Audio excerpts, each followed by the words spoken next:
I'm actually making a steam bender. The idea is then I can steam bend the timber to fit into here.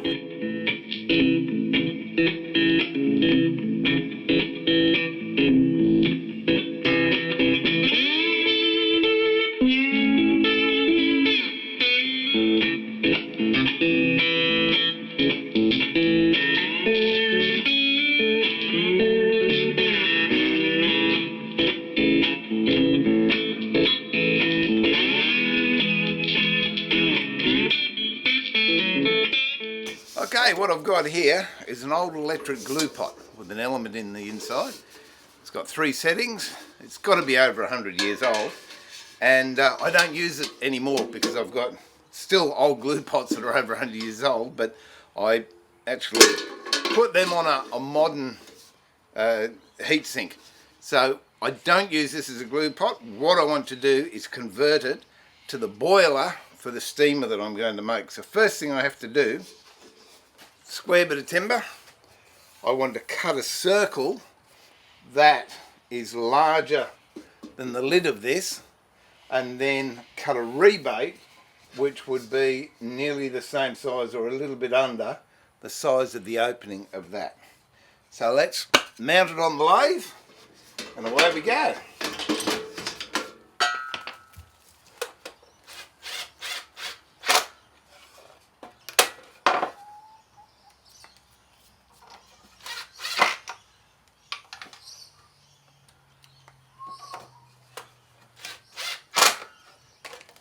Okay, so I'll just rough cut that on the bandsaw.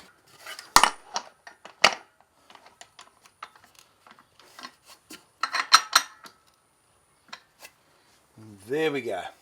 A little bit out so I won't start too aggressive.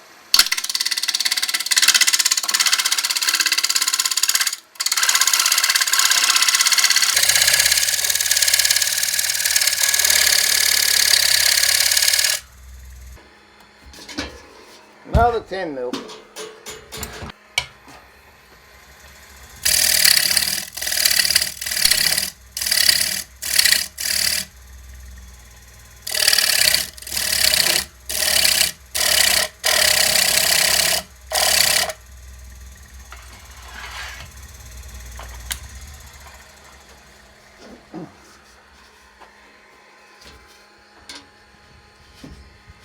And there you have it, a nice fit.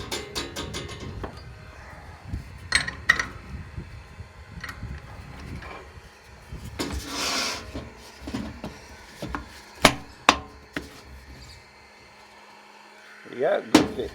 Next thing, back down the other shed, and I'm going to make another piece to glue onto here, and we'll be back up here and just, yeah, because I want to have a little bit extra meat here.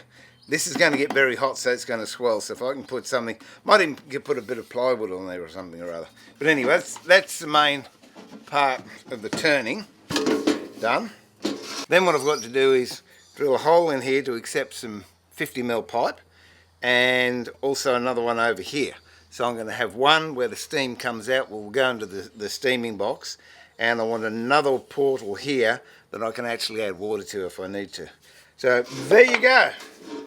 Okay, to that circle that I turned the other day, I've just glued another bit of plywood, and I'm going to go over, get it pretty close again on the bandsaw to that circle, then I'll go with the profile cutter on the router, and we'll clean it up.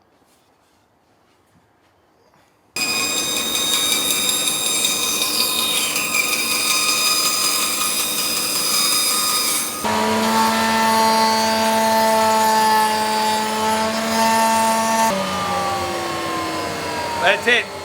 So I've got an extra thick top. This part goes into the water. This is the top. See how it fits.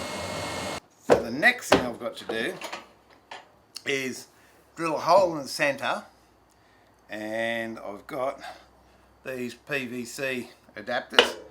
Push that one into there, and then I've got to cut a bit of this pipe down to fit into that.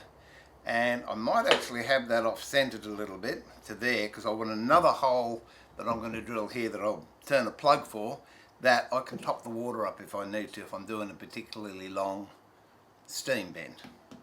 Alright, so we'll get something I can drill a hole with that and we will be about it. Okay, so I've drilled the hole, got the connector. It doesn't quite fit. So I've got a couple of choices. I can either grind a little bit off here and make it fit, or I can clean this up with a file. So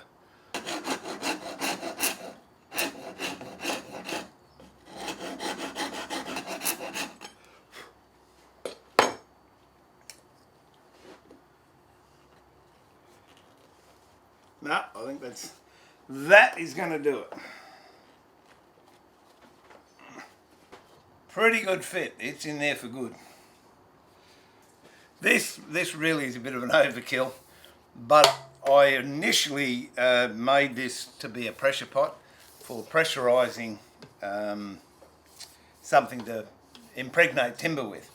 But an ordinary piece of stormwater pipe with a cap on the end and a cap on this end's fine. I don't know if you need screw threads and everything, but that's what I've got, so that's what we'll use. Now I've got to put a hole in here to accept one of these. So alright, clean it up. It is only a steamer after all.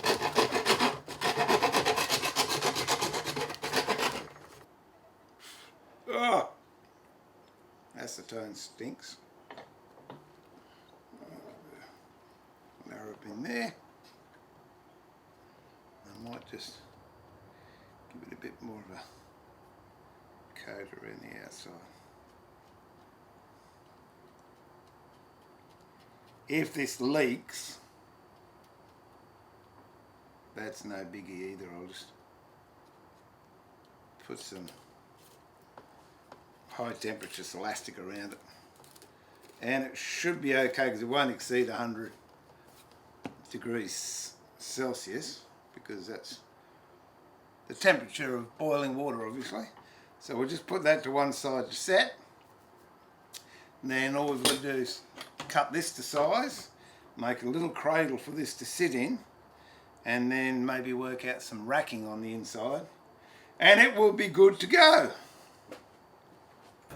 Okay, so after giving it a considerable amount of thought, I decided against a solid pipe, and I've gone for a flexible pipe. That way, if this gets knocked or moved or whatever, it's got a little bit of give in it. That's why I decided for this, and that just slots in there nicely like that. This is nice and firm now. It won't wobble. That goes in there, and I've got to actually using a carpenter's saw bench for it to rest on like that.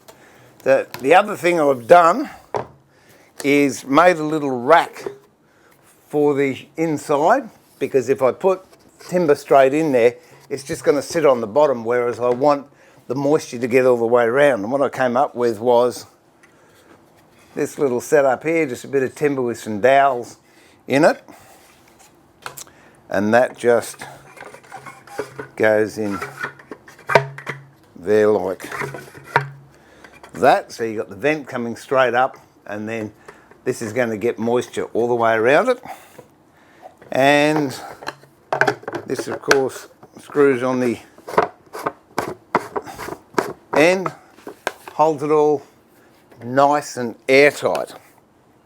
So what I've got to do now is just drill a hole in the bottom here so the water can drain out. And when I actually have it set up, it's going to be on a slope like that, so the steam will go up on the inside, dribble out here. I've seen a lot on YouTube, and they've actually got the vent at the top. That doesn't make sense to me, because that means steam can come in and go out. You're still going to need a water drain down here, whereas if I have the drain at the bottom, the steam actually has to build up inside under pressure, very low pressure, but then it can escape out of this hole and not rise like heat rises. So it's going to give me a better, I hope, penetration. So let's just drill that hole, pop it in the vise. And because I've drilled this on that line, I've got a nice centre here. So all I've got to do is drill through here.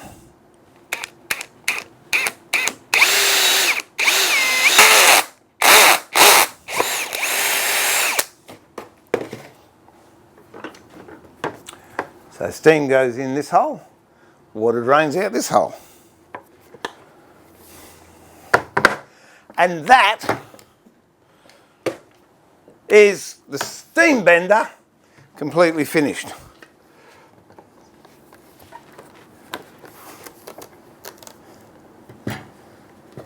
And that's how it'll look. So I'll plug this in, steam enters in here, goes around the wood, softens the timber, water drains out the end. And in the next video, we'll actually have it working.